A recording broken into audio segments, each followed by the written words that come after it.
नमस्कार, आप देख रहे हैं न्यूज CGNN नेटवर्क। और चलिए अब रुक कर लेते हैं छत्तीसगढ़ से जुड़े कुछ टॉप खबरों की ओर। खबरों में आगे बढ़ने से पहले छत्तीसगढ़ से जुड़े खबरों को जानने के लिए हमारे चैनल को सब्सक्राइब, लाइक, फॉलो, शेयर जरूर करें। सहायक लोको पायलट चयन परीक्षा को लेकर दक्षिण पूर्व मध्य रेलवे की अपील को हाई कोर्ट ने खारिज कर दिया है। मामले की सुनवाई जस्टिस रजनी दुबे व जस्टिस AK प्रसाद की डिवीजन बेंच में हुई। दक्षिण पूर्व मध्य रेलवे ने अगस्त 2018 को श्रेणी परिवर्तन कर सहायक लोको पायलट के 164 के अलावा अन्य पदों के लिए अधिसूचना जारी की। इसमें मांगी गई योग्यता पूर्ण करने पर ट्रैक मेंटेनर J अनिल शुभराम व अन्य ने आवेदन किया। इसमें चयन प्रक्रिया कंप्यूटर आधारित थी। मेडिकल के बाद जारी सूची में गड़बड़ी किए जाने एवं अन्य उम्मीदवारों से अधिक अंक प्राप्त होने के बाद भी उनका चयन नहीं किए जाने पर उन्होंने कैट में याचिका पेश की। इसके खिलाफ दक्षिण पूर्व मध्य रेलवे ने हाई कोर्ट में अपील पेश कर कैट के आदेश को निरस्त करने की मांग की। शॉर्टलिस्ट किए गए उम्मीदवारों की सूची को बिना श्रेणी में बदलाव किए फिर से तैयार करने का निर्देश दिया गया है। तो कैलेंडर के अनुसार करवा चौथ का त्योहार कार्तिक कृष्ण पक्ष की चतुर्थी तिथि को पड़ता है। इस साल ये तिथि 20 अक्टूबर की सुबह 6:46 से लग रही है और इसकी समाप्ति 21 अक्टूबर की सुबह 4:16 पर होगी। करवा चौथ व्रत की शुरुआत सुबह सरगी के साथ होती है। ये सरगी सूर्योदय से पहले ली जाती है। महिलाएं शुभ मुहूर्त में सरगी खाकर अपना व्रत शुरू करती हैं। बता दें, करवा चौथ व्रत सूर्योदय से लेकर रात में चांद निकलने तक रखा जाता है। ऐसे में रविवार को करवा चौथ के पहले शनिवार को दिन भर बाजार में पूजन सामग्री खरीदने महिलाएं बाजार में पहुंचती रहीं, तो वहीं बाजार में भी करवा चौथ की सामग्री की विशाल श्रृंखला देखने को मिली।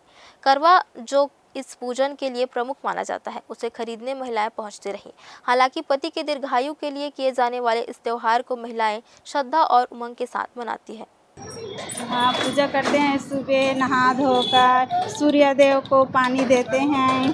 फिर उसके बाद अपने घर में कुछ मिठाई रोटी वह बनाते हैं और उसके बाद शाम को भी सूर्य देव को पानी देते हैं। फिर उसके बाद पूजा करते हैं और चंदा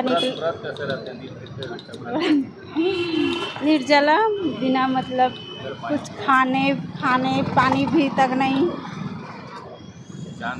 हाँ, चांद देखने के बाद अपने पति चांद देखकर अपने पति का चेहरा देखते हैं। फिर उसके बाद पानी अपने पति के हाथ से पीते हैं। करवा का त्यौहार संडे को 20 तारीख को पड़ रही है। करवा चौथ का त्यौहार जो साल में एक बार आता है अपने यहाँ। और करवा की मांग इस समय महिला लेडीज़ का त्यौहारों है धंधा, जो कि बहुत अच्छा रहता है। और करवा में आई हुई मिट्टी की लोकल है कलश वगैरह, और कलकत्ता की बाहर की आई हुई है कलश वगैरह, और छन्नी थाली वगैरह भी नई नई वैरायटी नई नई डिज़ाइनों के साथ आई हुई है इस समय। अभी कितने दिन से लगा रहे हैं? ये करीब 4 से 5 दिन का समय से लगा रहे हैं दुकान। 4-5 दिन में जैसा भी होता है कि त्यौहार का समय आता है, करीब वैसा धंधा बढ़ता है और करीब ही चल देगा। विशेष मांग? हाँ, इस समय विशेष मांग छन्नी थाली में जो रहते हैं किताब वगैरह बुक के साथ नए डिज़ाइनों में आए हुए हैं, वो सब की मांग अच्छी है अपने शहर। बिजली विभाग के द्वारा लगातार गर्मी, बरसात और ठंड के पहले बिजली मेंटेनेंस के नाम पर घंटों विद्युत की कटौती की जाती है, जिससे उपभोक्ता परेशान होते हैं। दीपावली के पूर्व मेंटेनेंस के नाम पर 5 से 6 घंटे की बिजली कटौती विद्युत विभाग कर रहा है। प्रतिदिन विभिन्न क्षेत्रों में विद्युत कटौती की वजह से उपभोक्ता परेशान है, लेकिन विद्युत विभाग है कि दीपावली में विद्युत व्यवस्था सुचारू रखने की बात कर रहा है। उनका कहना है कि आगामी दिवाली त्योहार को लेकर बिजली विभाग तैयारी में जुट गया है। त्योहार में ओवरलोड की समस्या, शॉर्ट सर्किट और बिजली गुल होने से निपटने के लिए बिजली विभाग खासी तैयारी कर रहा है। खंभों या तारों पर झुकी हुई टहनी की कटाई की जा रही है। साथ ही डैमेज तारों, बिगड़े ट्रांसफार्मर को सुधारा जा रहा है, जिससे लोगों को त्योहार के दौरान किसी भी प्रकार की परेशानी ना हो। लेकिन जरूरी है कि विद्युत विभाग इतने लंबे विद्युत कटौती की जगह कुछ घंटे की कटौती करे, ताकि उपभोक्ताओं को परेशानी न होना पड़े और मेंटेनेंस के लिए इस कार्य को लेकर विभाग पर आक्रोश जाहिर ना करें। को लेकर हमारे डिपार्टमेंट में बहुत अच्छे से तैयारी चल रही है। LT लाइन, 11 के भी लाइन और पूरे सभी स्टेशन का मेंटेनेंस किया जा रहा है। आवश्यकता अनुसार 33 के भी लाइन का भी मेंटेनेंस किया जा रहा है। जहाँ जहाँ ट्री आ रहा है, ट्री का ब्रांच आ रहा है, उसे काटा जा रहा है। जहाँ जंपर लूज है उसको टाइट किया जा रहा है और जहाँ नट बोल्ट ढीला है उसे ठीक किया जा रहा है। साथ में हम सबसे बढ़िया तैयारी ये कर रहे हैं कि दिवाली में हमारा लोड बढ़ेगा लोड बढ़ने के लिए हमने पूरे लोड ग्रोथ के अनुसार ट्रांसफार्मर को मेंटेन कर रहे हैं। तीसरा, हम एक अच्छी तैयारी ये कर रहे हैं कि जितना भी अनबैलेंस लोड है वो सबको हम बैलेंस करते जा रहे हैं, ताकि दिवाली में किसी प्रकार की कोई दिक्कत ना हो, सतत लोगों को विद्युत प्रदाय हो।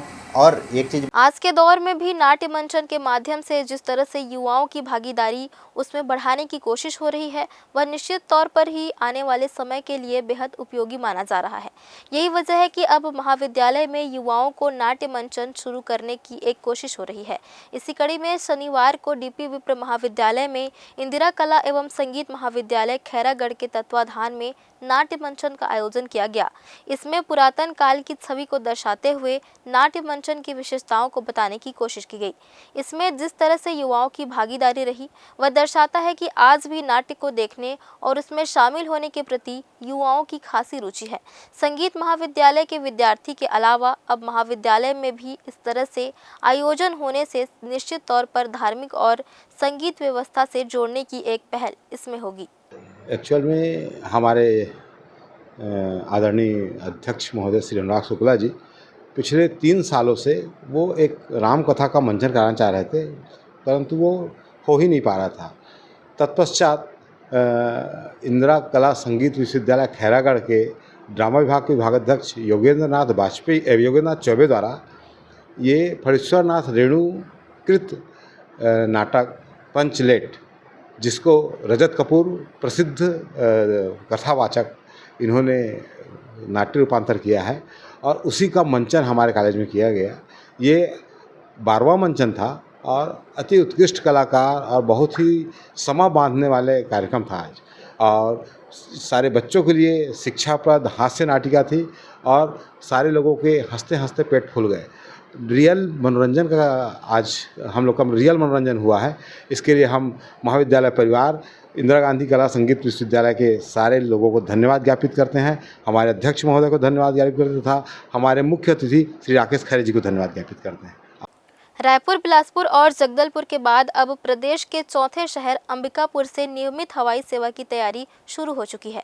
प्रधानमंत्री नरेंद्र मोदी 20 अक्टूबर को दिल्ली से वर्चुअल जुड़ते हुए दरिमा स्थित मां महामाया एयरपोर्ट प्रदेशवासियों को समर्पित करने जा रहे हैं, तो वहीं अंबिकापुर के निकटतम बिलासपुर एयरपोर्ट से देश के विभिन्न महानगरों के लिए अलायंस एयर कंपनी द्वारा सुविधा मुहैया कराई जा रही है। बिलासपुर अंबिकापुर महामाया एयरपोर्ट का पूरी सुविधाओं के बिना उद्घाटन करने को लेकर हवाई सेवा जन संघर्ष समिति ने इसका विरोध करना शुरू कर दिया है।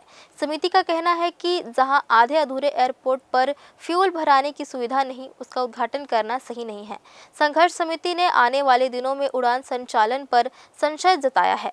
बिलासपुर, जगदलपुर और अंबिकापुर में जरूरी सुविधाएं बिल्कुल भी नहीं होने की बात के साथ साथ 4C alliance licence, night landing, taxi, canteen जैसी सुविधाओं का अब तक अभाव है। पिछले 5 साल से लगातार संघर्ष कर रहे हवाई सेवा समितियों के द्वारा लोगों ने उग्र आंदोलन की चेतावनी भी दी है। छत्तीसगढ़ में रायपुर को छोड़ के बाकी एयरपोर्ट्स की हालत बुरी है। बिना पूरी व्यवस्था किए सारा काम चलाया जा रहा है। बिलासपुर एयरपोर्ट में आज भी 3 साल हो गया, प्रॉपर टैक्सी की व्यवस्था नहीं है। बाहर में एक कप चाय नहीं मिलती। यहाँ तक कि जो महिला सुरक्षा कर्मी हैं उनको यूरिनल और टॉयलेट जाने के लिए 1 किलोमीटर पैदल चलना पड़ता है।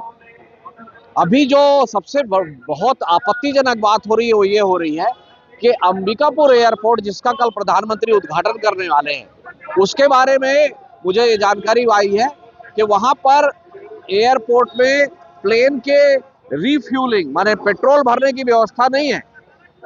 तो ऐसी स्थिति में उद्घाटन क्यों किया जा रहा है? क्योंकि रिफ्यूलिंग की व्यवस्था नहीं है, मतलब वहां पर कल से उड़ान नहीं चलेगी। कल जरूर विमान आ जाएगा, खाली विमान उतरेगा, उड़ चला जाएगा, लोग फोटो खिंचा लेंगे, लेकिन वहां से अभी विमान सेवा शुरू नहीं हो सकती जब तक वहां रिफ्यूलिंग की व्यवस्था ना हो। वैसे ही बिलासपुर एयरपोर्ट में नाइट लैंडिंग की सारी चीजें लगी हुई है, लेकिन DVOR मशीन नहीं है, नाइट लैंडिंग नहीं हो पा रही है। तो आधा अधूरा काम है जिसका हम विरोध करते हैं। फिलहाल इस बुलेटिन में इतना ही। अगले बुलेटिन में फिर होगी मुलाकात। तब तक के लिए दीजिए इजाजत। धन्यवाद।